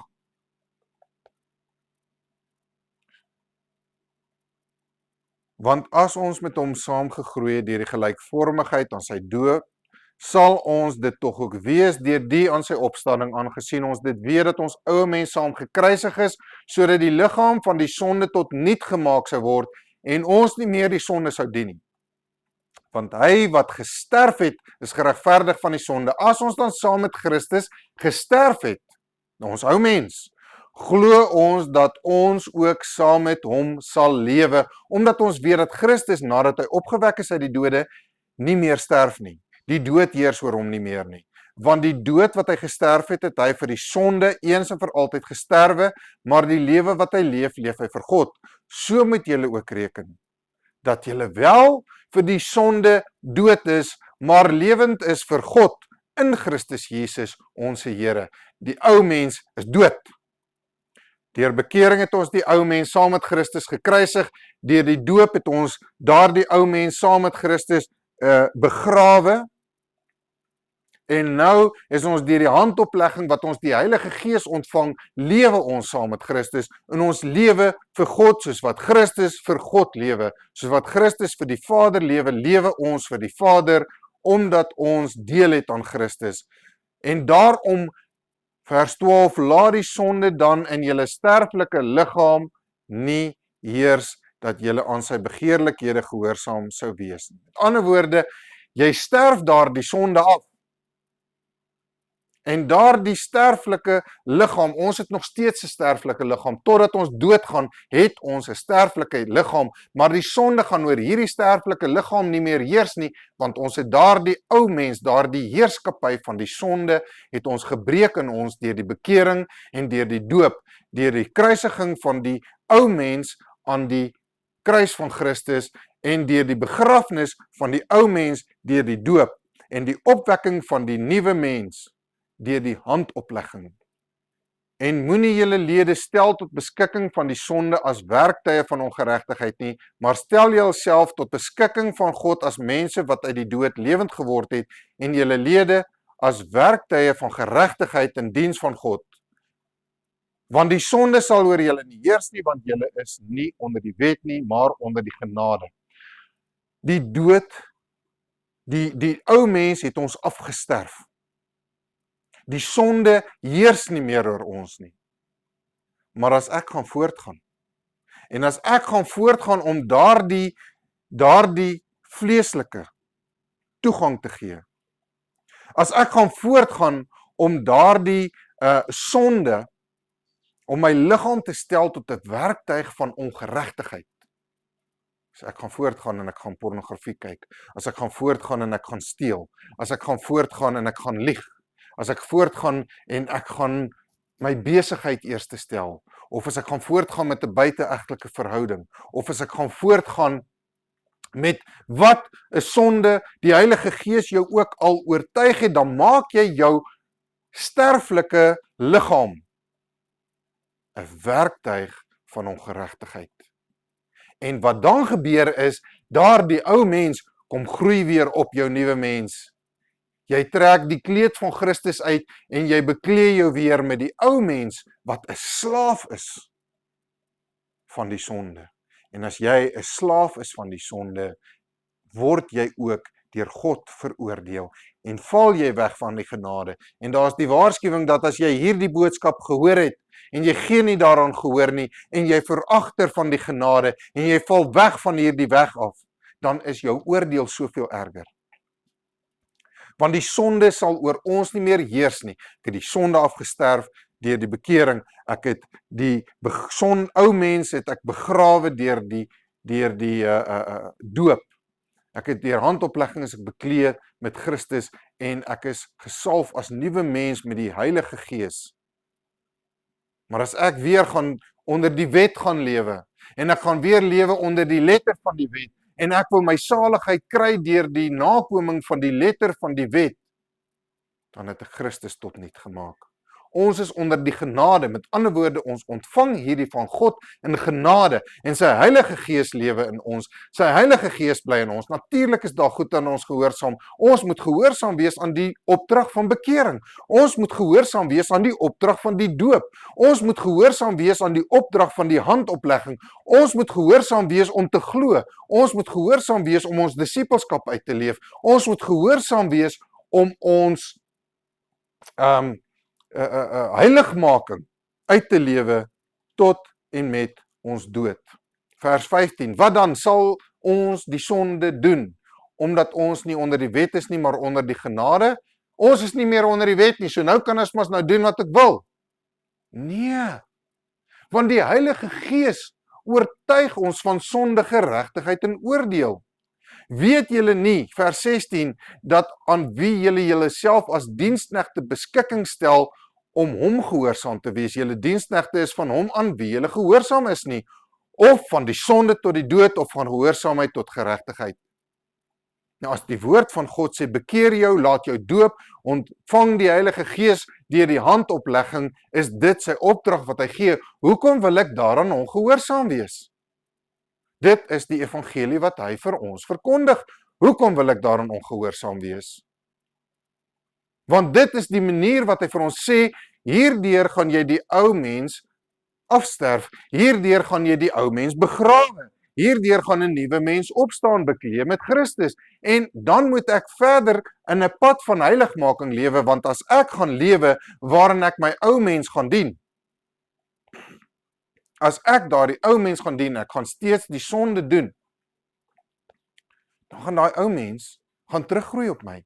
En ek gaan afvallig raak, en ek gaan weer 'n diensknegt word, 'n slaaf word van die sonde. En die oomblik as ek 'n slaaf word van die sonde, is dit tot die dood.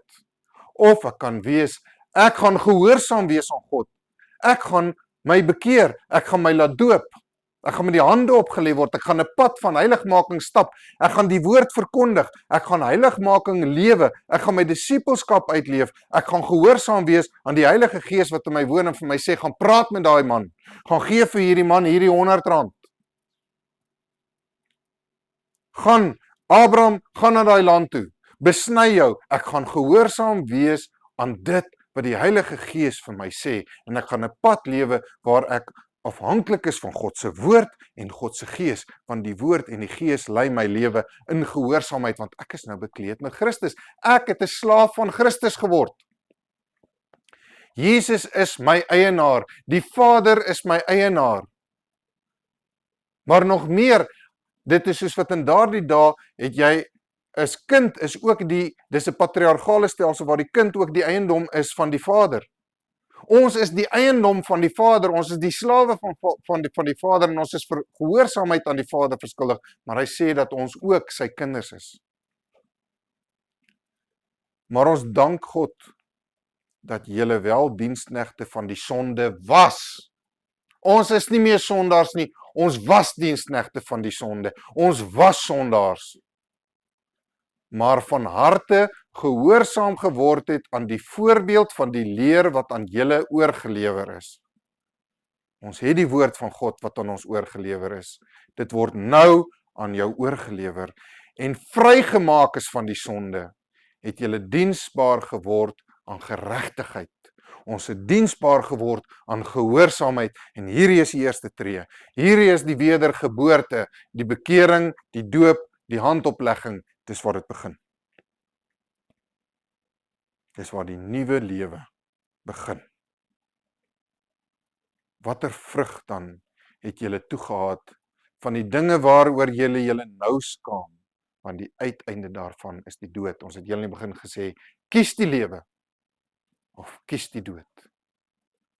Ons kan kies 'n pad van gehoorsaamheid waar ons wandel volgens die evangelie wat vir ons gegee is, of ons kan ongehoorsaam daaraan wees. Ek kan besluit, ek wil my nie laat doop nie. Ek het met die een vrou het ek gaan praat, en toe sê sy vir my, maar my pad is reg, ek gaan elke Sondag kerk toe, ek hoef my nie te bekeer nie. Die woord van God sê, bekeer jou, laat jou doop, laat jou hande opgelê is, en stap 'n pad van heiligmaking. Dit is die woord wat God vir ons bring. Dit is die pad van saligheid. Hoekom wil ek dit waag om daaraan ongehoorsaam te wees? Watter vrug dan het julle toegehaat van die dinge waaroor julle nou skaam, want die uiteinde daarvan is die dood. Maar nou dat julle vrygemaak is van die sonde en diensbaar geword het aan God, het julle vrug tot heiligmaking en die uiteindelikheid die ewige lewe. Ons vrug van hierdie wedergeboorte is heiligmaking en uiteindelik die ewige lewe. So daar het ons dit. Jy is voor die grondlegging van die wêreld, as jy uitverkies. Jy word geroep van jou geboorte af. Jy word geroep deur die omstandighede, deur tye, deur jou ouers, deur geleenthede, wat ook al jy roep, en jy hoor die evangelie, jy word getrek deur die evangelie, wat deel is van hierdie roeping, en daardie evangelie hoor jy, en jy luister, en jy doen, en jy glo, en wat is dit wat ons doen? Ek bekeer myself. Ek breek van die ou mens. Ek kruisig die ou mens, die slaaf van die sonde kruisig ek vas. Wie hy ook al was, hy's dood. En jou nuwe lewe begin met die kruisiging van daardie ou mens, die begrafnis van daardie ou mens deur die doop en die bekleding van Jesus Christus met die opstanding uit daardie water en dan die pad van heiligmaking en die vrug tot heiligmaking wat uiteindelik uitloop in die ewige lewe, 'n pad wat gestap word tot en met die dood of wederkoms, want die loon van die sonde is die dood. Maar die genadegawe van God is die ewige lewe in Christus Jesus ons Here, nie omdat ek dit verdien nie, nie omdat hierdie bekering en die doop en die heiligmaking en die pad van heiligmaking maak dat ek dit verdien nie. Ek verdien dit omdat God dit uit genade aan my gegee het, maar hy verwag van my in gehoorsaamheid dat ek hierdie pad moet stap. So wat is die effek van die doop? Bekering is die afsterwe van die ou mens. Die doop is die begrafnis van die ou mens en die opstanding van die nuwe lewe in Christus. Ons kruisig die ou mens saam met Christus. Ons maak die liggaam van die sonde tot niet, sodat ons nie meer die sonde sal dien nie. Ons verkry dan die onsterflikheid, want die dood heers nie meer oor ons nie. Ons is dood vir die sonde en lewend vir God. Die sterflike liggaam heers nie meer in ons, sodat ons aan sy begeerlikhede gehoorsaam moet wees nie. Ek het nog steeds die vleeslike in my. Ek het nog steeds wat ek geneig is, wat ek die vleeslike het wat my trek. Maar ek is nie meer 'n slaaf van die sonde nie. Ek is nie meer 'n sondaar nie. Ek is nie meer een wat geneig is tot die sonde, wat ek nie anders kan nie. Ek moet die sonde dien, want ek is 'n slaaf van die sonde. Dit het ek afgesterwe.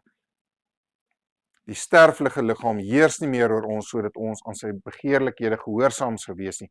Nou kan ons lede tot geregtigheid van diens van God stel. Ons is nie meer werktuie van ongeregtigheid en sonde. Dit is afgebreek, want die sonde heers nie meer oor ons nie. Ons is ook nie meer onder die wet nie, maar ons is onder die genade. En daardie ou mens word begrawe. En die opwekking lees ons dan in Kolossense 2 vers 9 tot 15.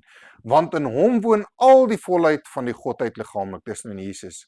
En julle het die volheid van hom wat die hoof is van alle owerheid en mag, in wie julle ook besny is met 'n besnydenis wat nie met die hande verrig word nie, deur die liggaam van die sondige vlees af te lê in die besnydenis van Christus, omdat julle saam met hom begrawe is in die doop, waarin julle ook saam opgewek is deur die geloof in die werking van God wat hom uit die dode opgewek het. Met ander woorde, ek het tot bekering gekom. Ek bekeer my tot God. Ek bekeer my. Ek draai weg van my sonde, ek draai weg van my dogma, ek draai weg van my leringe, ek draai weg van my tradisie, ek draai weg van alles van voor die tyd. Daar's net een ding wat vir my belangrik is, en dit is die suiwere leer van God, die suiwere waarheid van God.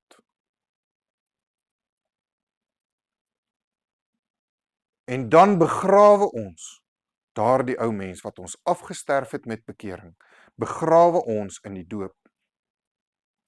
En dan word ons saam met Jesus Christus opgewek deur die geloof. En dit is die besnydenis van Christus. Die doop is die besnydenis van Christus. Die doop het nie nou gekom in die besnydenis, in die plek van die besnydenis, en daarom moet ons op 'n 8 jaar ouderdom die seentjies doop nie. Ja, die doop het vir ons dieselfde betekenis as die besnydenis, maar dit gaan oor die besnydenis van hart. Ons lees dit in Deuteronomium, ons lees dit in Jesaja en Jeremia wat sê, besny jou hart. Dit help nie, jy kom die letter van die wet na. Jy is besny in die fees, maar jy is nie besny in die hart nie. En die Nuwe Testament het wel die besnydenis, en dis die doop. Maar daardie doop is nie die besnydenis van die Ou Testament nie. Daardie besnydenis van Christus is die doop en daardie doop gaan gepaard met bekering vooraf. 'n Baba kan dit nie doen nie, 'n kleuter kan dit nie doen nie. Die doop sonder bekering is niks werd nie. Nêrens word daar gesê, maar die doop is die belofte van die ouers, want ons vermeng nou sommer so lekker die doop en die besnydenis. Daar's nêrens daarvan in die Nuwe Testament nie. Die Nuwe Testament het dieselfde simboliek wat dit gebruik, maar die betekenis is baie duidelik, jy moet jou bekeer. Die bekeer is die afsterwe van die ou mens. Jy moet jou laat doop, is die begrafnis van die ou mens. Hoe kan jy jou die ou mens laat begrawe? Hoe kan 'n babietjie hom met Christus, met die nuwe mens beklee? Waar staan dit iewers in die Bybel dat die doop is vir die ouers? Is 'n verbondsteken vir die ouers. Dit is nêrens wat dit in die Bybel voorkom nie. Hierdie doop in Kolossense word beskryf dat die doop is die besnydenis van Christus, omdat julle saam met hom begrawe is in die doop. Wat is die sin daarin om in Christus begrawe te word as ek nie die ou mens afgelê het nie? As ek nie die ou mens gekruisig het saam met Christus nie, al wat gebeur is 'n ou mens word nat en 'n ou mens staan op. Daar's geen nuwe mens nie, daar's geen begrafnis van 'n ou mens nie. Wat se ou mens is daar wat 'n baba moet afsterf of 'n kleuter moet afsterf? Hy weet nie eers dat hy in sy eie vuil lê nie. Omdat julle saam met hom begrawe is in die doop, waarin julle ook saam opgewek is deur die geloof in die werking van God, soos wat Christus uit die dood uit opgewek is, en julle wat dood was deur die misdade en die onbesnedenheid van julle vlees, het hy saam met hom lewend gemaak deurdat hy julle al die misdade vergeef het. In ander woorde, selfs vir die heidene, hy skryf hierdie vir die Kolossense wat heidene is, hulle was onbesnede van vlees. Hulle was nie Jode gewees nie, hulle was nie Israel gewees wat hulle laat besny het met hulle vooruit nie. Maar hulle het in die onbesnedenheid van die vlees en hulle het in hulle misdade het hulle gelewe, hulle het as heidene gelewe. Hulle het nie eers die wet nagekom nie. Hulle het geen tugmeester gehad na Christus nie. En hulle het lewend geword. Want die skuldbrief teen ons, wat met sy insettinge, die wet, en die skuldbrief wat teen ons geskryf is oor ons sonde wat ons gedoen het, vandat ek klein was. Dit wat ek verkeerd gedoen het, die steel, die lieg, noem dit. Daardie ou mens wat gemaak het dat ek 'n sondaar was. Daar's geen ander manier wat die ou mens afgebreek word anders as deur bekering, doop en handoplegging wat as wedergebore bekend staan nie. Daar's net een manier wat die ou mens tot nuut gemaak kan word en dis deur wedergeboorte, deur die bekering, deur die doop en deur die handoplegging en die ontvangs van die Heilige Gees. En julle wat dood was deur die misdade en die onbesnedenheid van julle vlees, het hy saam met hom lewend gemaak deurdat hy julle misdade vergeef het. En die skuldbrief teen ons wat met sy insettinge ons vyandig was, uitgedelg en weggeruim het deur dit aan die kruis te naal. Nadat hy die owerhede en magte uitgeklee en hulle in die openbaar tentoongestel en daardeur oor hulle getriomfeer het. En hier kom ook bevryding ter sprake, wat as daar demone is wat nog jou terughou. Saam met die ou gees, daar's 4 basiese goed wat maak dat ons sondig. Dis die ou mens, dis die vlees, dis die bose en die demone en dis die wêreld. En hierdie 4 goeters hou ons vas. En wat gebeur met die wedergeboorte? Wat gebeur met die bekering, doop en handoplegging? Is hierdie ou mens val weg. Die ou mens wat my 'n slaaf maak van die sonde val weg.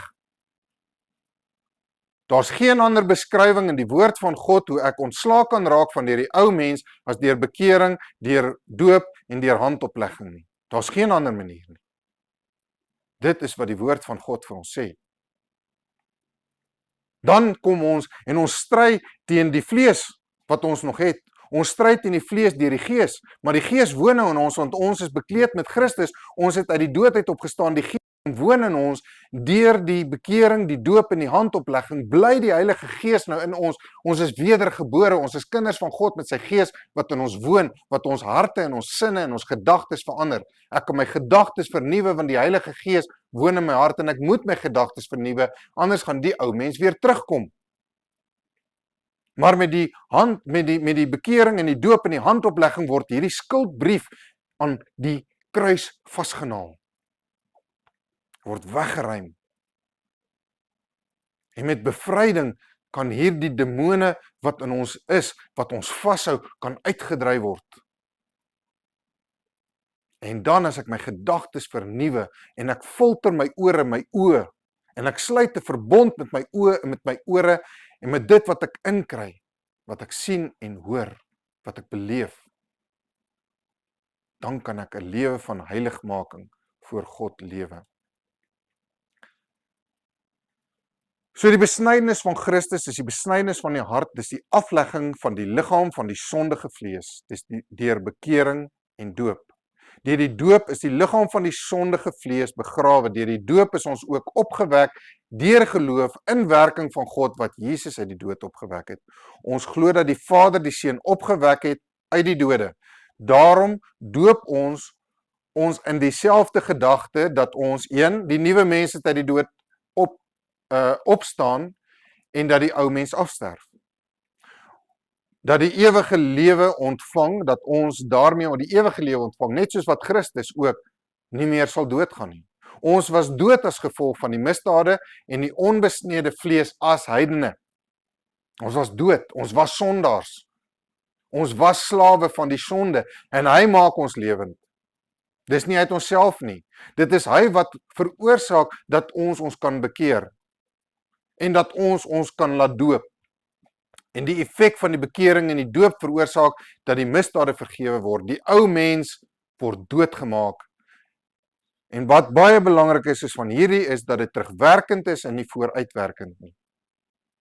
Die ou mens word afgesterwe deur die doop en daardie wat daar gebeur, met die bekering en die doop, sterf ek die ou mens af. Daardie sonde tot daardie stadium word uitgewis, maar dit is nie sonde wat vooruit uitgewas word nie, want ek kan dit nog steeds nie maak nie. As ek nie 'n pad van heiligmaking stap nie, gaan ek dit nie maak nie. As ek nie vrug dra nie, word ek afgekap. As ek nie gaan woeker met wat God van my gegee het en wat van God van my verwag nie, word ek in die buitenste duisternis ingegooi en word daar vir my gesê, jou slegte diensknegt, gaan weg voor my. Jy het in my naam duiwels uitgedryf, jy het in my naam kragte gedoen, jy was elke Sondag in die kerk, jy het jou 10de gegee, jy was goed vir alle mense, maar gaan weg van my, want ek het jou nie geken nie, want jy was nie gehoorsaam aan my evangelie nie. Die doop en die bekering en die handoplegging is die wedergeboorte waarin daardie misdade van my vergewe word terugwerkend en die skuldbrief uit te delg aan die kruis vasgenaal van die ou mens. Terugwerkend, nie vooruit nie. Ja, die bloed van Christus is om al my sonde vir die res van my lewe af te was. Die geregtigheid van Christus is daar vir die res van my lewe, maar hier praat ons van daardie ou mens, daardie sonde word vergewe. Wat help dit as hier met die doop en hier met bekering al my sonde vergewe word, dan kan ek maar net aanhou sondig. Want dan sit ons nou hier met die doop en met die bekering afgewas. Nee, hierdie doop en die bekering is die sonde, daai ou mens se sonde is terugwerkend, jy skoon. Jy begin op 'n nuwe lei, jy begin as 'n nuwe mens. En nou moet ek waak vir my siel. Ek moet beklei, ek moet stry vir my siel. Dit verklaar en bely dat ek verklaar en bely Jesus se oorwinning en sy triomf in my lewe. En dit is wat hierdie doop is. Ek het aanvanklik gedink dat die handoplegging is 'n ding wat eenmalig plaasgevind het by mense wat in die doop van Johannes of in die doop van Jesus sonder die Heilige Gees gedoop was. Hebreërs 6 vers 1 en 2 is dit baie duidelik dat handoplegging is deel van die doop. Handoplegging, hierdie is die beginsels van die Die weg van saligheid is deel van die eerste beginsels wat ons moet snap. Hebreërs 6 vers 1 en 2, daarom moet ons nie bly by die begin van die prediking aangaande Christus nie. Ons moet groei, ons moet vooruitgaan. En wat is die prediking aangaande Christus? Wat is hierdie begin? Hy sê ons maar volmaaktheid oorgaan sonder om weer die fondament te lê.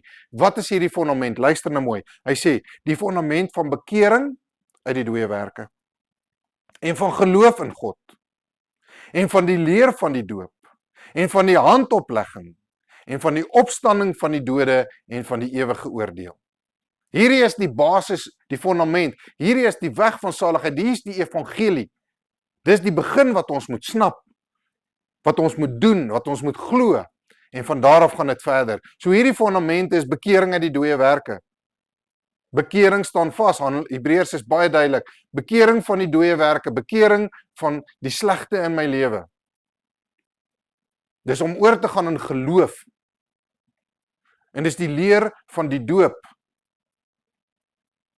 En die handoplegging wat daarmee saamgaan. Waar die Heilige Gees aan oorgedra word deur 'n kind van God aan 'n nuwe wedergebore kind van God.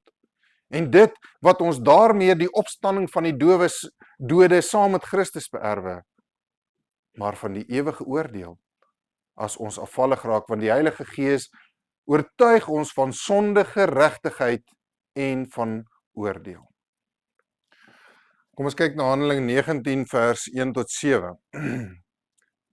En terwyl Apollos in Korinthe was, het Paulus die boonste landstreke deurgereis en in Efese gekom en daar het hy sommige disippels gevind en hulle gevra: "Het julle die Heilige Gees ontvang toe julle gelowig geword het?" En hulle antwoord hom: "Ons het nie eens gehoor dat daar 'n Heilige Gees is nie." En hy vra hulle: "Met watter doop is julle dan gedoop?" En hulle antwoord: "Met die doop van Johannes."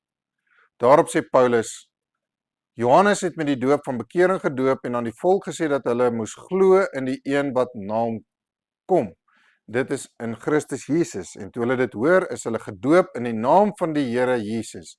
En Paulus het hulle die hande opgelê en die Heilige Gees het op hulle gekom en hulle het met tale gespreek en geprofeteer en altesaam was ons omtrent 12 manne." So ons het hier die verskillende blokke of bakens van die weg tot saligheid het ons gedoen.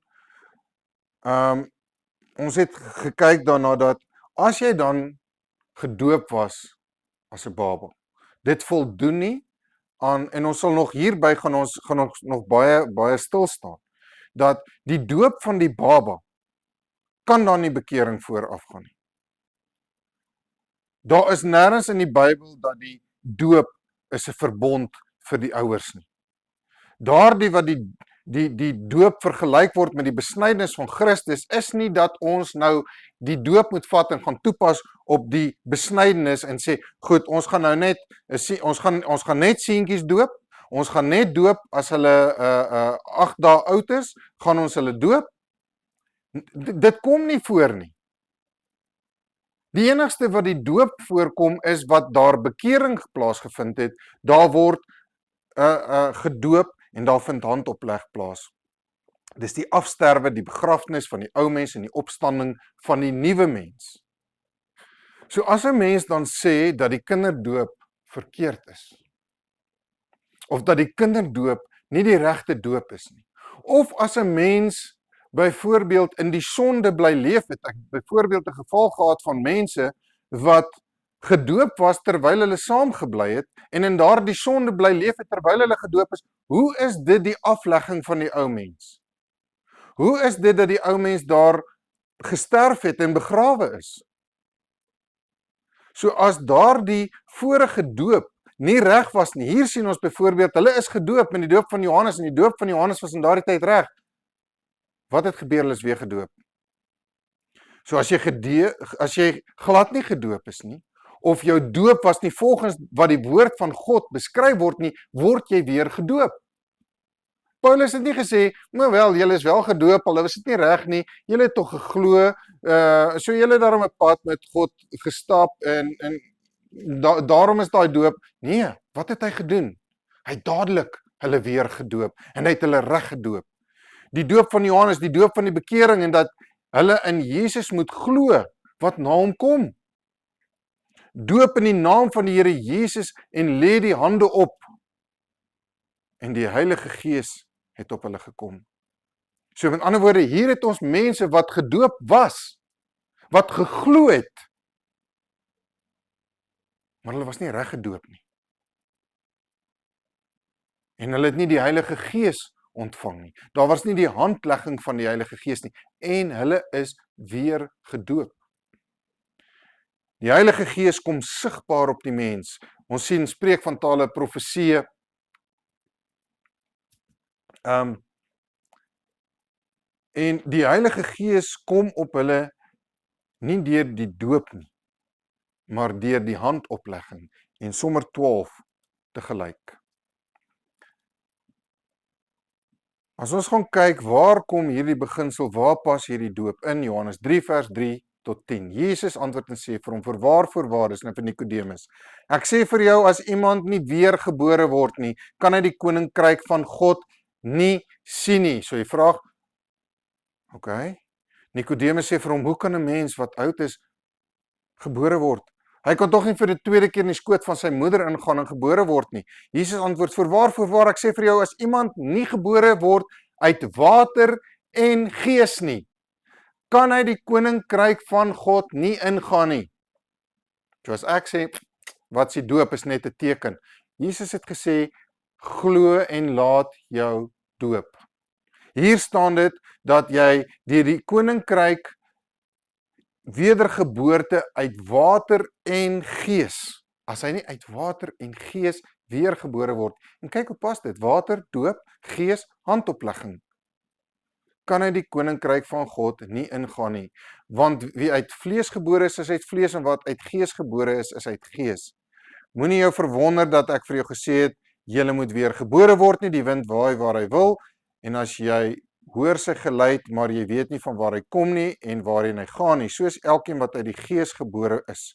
Nikodemus antwoord en sê vir hom, hoe kan hierdie dinge gebeur? Jesus antwoord en sê vir hom, jy is leraar van Israel en jy weet hierdie dinge nie. Weergebore uit water en uit gees. Dit beteken, nou party mense sê, hierdie water is die vrugwater van die geboorte van sy moeder. Almal word gebore, jy kan nie bestaan as jy nie deur die moeder gebore word nie. En hierdie wedergeboorte is 'n eenmalige proses. Dan is dit, goed, maar jy's halfpad gebore, jy's daarom uit die vrugwater van jou ma gebore, en nou later is jy net uit die gees gebore. Nee, dis tog baie duidelik, waar hy sê, wanneer is 'n nuwe mens? Wanneer word jy 'n nuwe mens? Wanneer ek my bekeer het, wanneer ek gedoop is in handoplegging, die Heilige Gees ontvang het en my met Christus bekleed het, wanneer ek my besny het met die besnydenis van Christus, die besnydenis van hart. Dit is 'n tweede keer gebore word. Jesus sê, die tweede keer wat jy gebore word, is nie soos die eerste keer wat jy gebore word nie. Die tweede keer wat jy gebore word, word jy uit water en gees gebore. Dis nie die eerste keer is uit water gebore en die tweede keer uit gees nie. Die tweede geboorte is een komponent en jy word gebore uit water en gees. Wat is dit? Dit sluit baie nou aan by die doop en die Heilige Gees wat jy ontvang. Met die geboorte en met die doop sterf ek die ou mens af en met die geboorte van die nuwe geestelike mens bekleed met Christus. Wedergeboorte is dus doop en ontvangs of salwing van die Heilige Gees. En iemand wat nie gedoop is en wat nie die Heilige Gees ontvang het nie, sal die koninkryk van God nie sien nie. En dan sê jy dit vir my, dat die doop is slegs 'n teken. God vereis in die Nuwe Testament dat jy bekeer, dat jy gedoop word, dat jy handoplegging ontvang. Dit is wat hy vereis, wat sê, as jy nie wedergebore word, dit is wedergeboorte, en as jy nie wedergebore word nie, sal jy die koninkryk van God nie sien nie. Sonder wedergeboorte kan niemand die koninkryk van God ingaan nie. So wedergeboorte, doop, ontvangs van die Heilige Gees is dus deel van die weg van saligheid. Dit is om gehoorsaam te wees aan wat God vir ons sê, dit is wat jy moet doen. As ons dit nie doen nie, is ons ongehoorsaam aan wat God van ons vereis. Ons het gesien dat God is die een wat uitverkies, God is die een wat roep, Die saligheid is genade. Nou kom God en hy sê vir ons, ek wil hê jy moet bekeer en jy moet jou laat doop. Ek wil hê jy moet glo. Ek wil hê jy moet met die mond bely. Ek wil hê jy moet my aanroep. Dis my vereistes wat ek vir jou stel. Nou kom ek en ek sê, ek dink nie so nie. Ek dink nie dis nodig nie. Wie is ons om vir God te sê wat is nodig? Hy vereis van ons, laat jou doop, glo en laat jou doop. Die doop is die begin. Wat is dan die volgende na die wedergeboorte? En dit is die pad van heiligmaking. Na die wedergeboorte is die pad van heiligmaking, want sonder heiligmaking sal ons God nie sien nie. Ek is nie meer 'n diensknegt van die sonde nie. Ek lewe in geregtigheid, ek stry teen die sonde, ek lewe in disippelskap en God is my hoogste prioriteit. Omdat God my hoogste prioriteit het, daarom het ek ander prioriteite. Ek moet sorg vir myself, ek moet sorg vir my huwelik, ek moet sorg vir my kinders, ek moet sorg vir my gesin.